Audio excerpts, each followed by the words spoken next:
President Biden just made a big moves. Today, we have the big updates on the stimulus bill, the debt ceiling, and House of Representatives. Firstly, Democrats has been making significant progress lately, and they have momentum on their side now. However, recent development indicate that bill could be in real dangerous, and before Christmas, vote could now almost be out of sight. On top on the senior, challenging new demands, making extra difficult in the Senate. What's the situation in the Senate right now? Also, could Commission personally be put and kicked out on the Democrat Party? Meanwhile, President Biden has recently signed a bill raising the debt ceiling by $2.5 trillion, narrowly averting the default on the nation's debt. Remember, our government could have defaulted on the debt if the administration failed to take any kind of action. According to CNBC, House Speaker Nancy Pelosi stated that she is opposed to banning Congress members from owning individual stocks, saying, "World, we are a free market economy. Why is this such a big deal though?" So first off, here your daily. Let's find out more here, but more importantly, there is also a chance the entire Build Back Better bill will have to be reworked to accommodate the senator.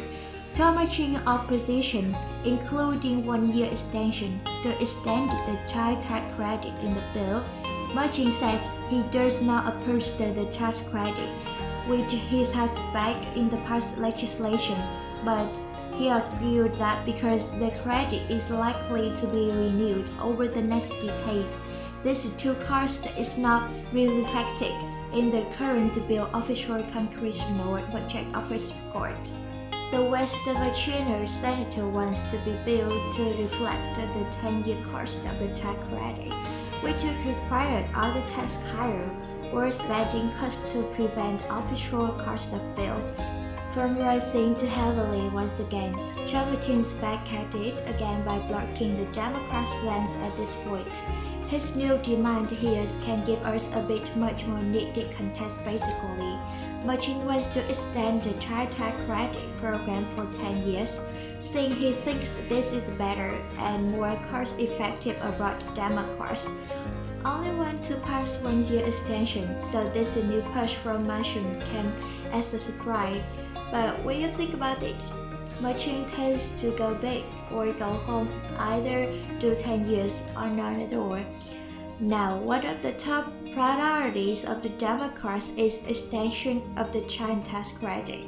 So how can they wouldn't be on board with the Manchin proposal for 10-year extension? Well, the 10-year extension of the provision could cost around $1.5 trillion. Manchin is also unwilling to increase the currently $1.75 trillion budget, which is exactly where problem lies basically.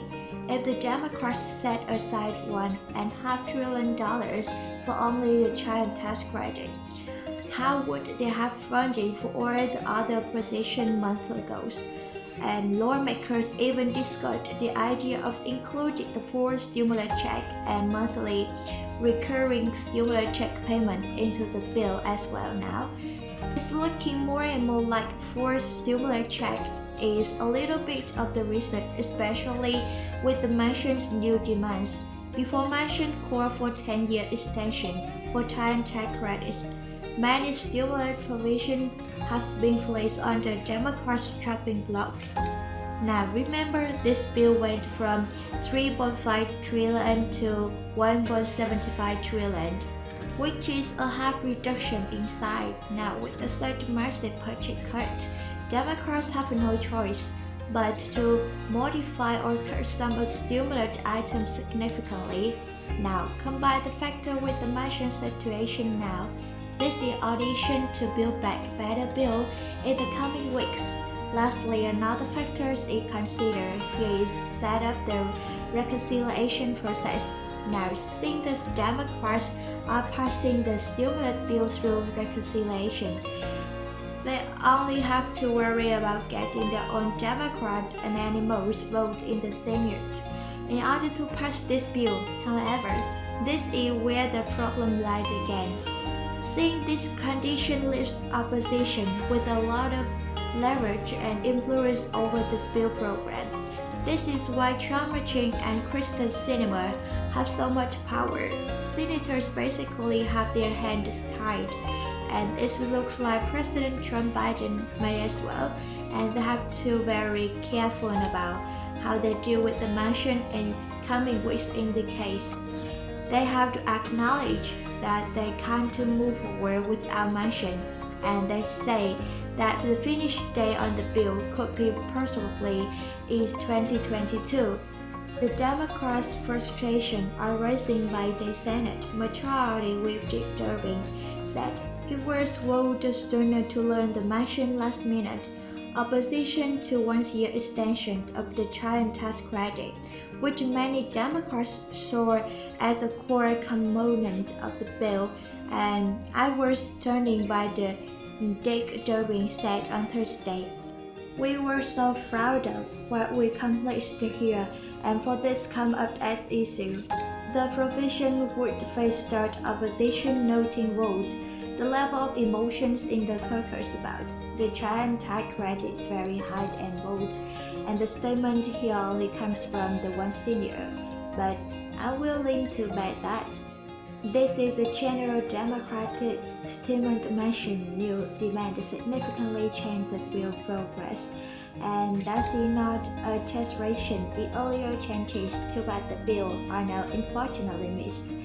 Republicans, meanwhile, are taking a victory lap and predicting that the Build Back Better Act is dead in its current from the Senate and Sandy Raham and the South Carolina, the top-ranking Republican on the Senate Budget Committee proclaimed that the bill is dead forever.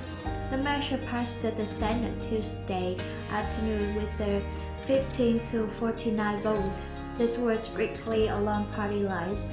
Secretary Janet Yellen warned Congress that the federal government would default on the debt soon after Wednesday without action to raise the debt limit as the Senate passed the measure Tuesday.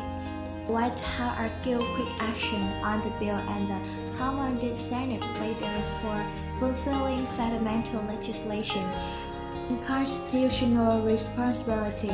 Finally, some good process and some good news from the Congress. Now, it took him long enough to get this done now, and President Biden has finally signed this measure into law.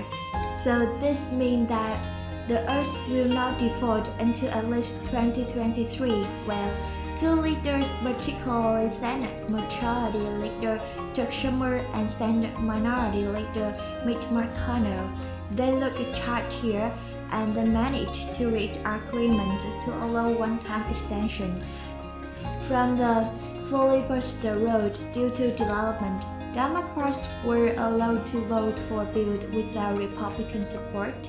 This is a big step forward, and Democrats have a fewer tasks that they have to worry about now.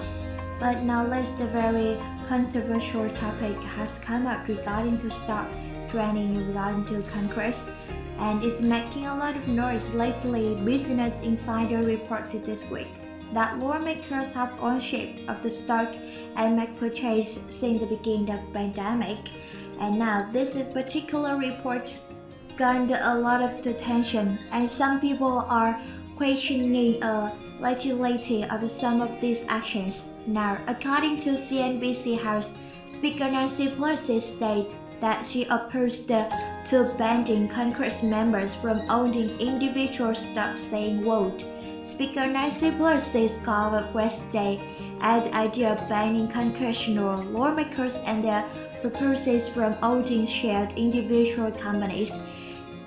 Despite possibilities of conflict interest between legislative duties and personal finances, non-policies of California told reporters at the news conference where she was asked whether she could support such prohibition vote and share free market economy.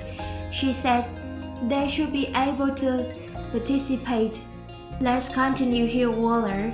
This remarket economic, but your ever the truck doesn't even get continental briefing from government. Expert talk from the non-public information directly related to the price of the stock and vote. So this is basically in other side of the story, and all the officials are definitely not happy with the statement from Nancy Pelosi. And when we think about it, there is indeed a big of advantage, maybe a lot of big of an advantage that Congress have regarding stock trading information.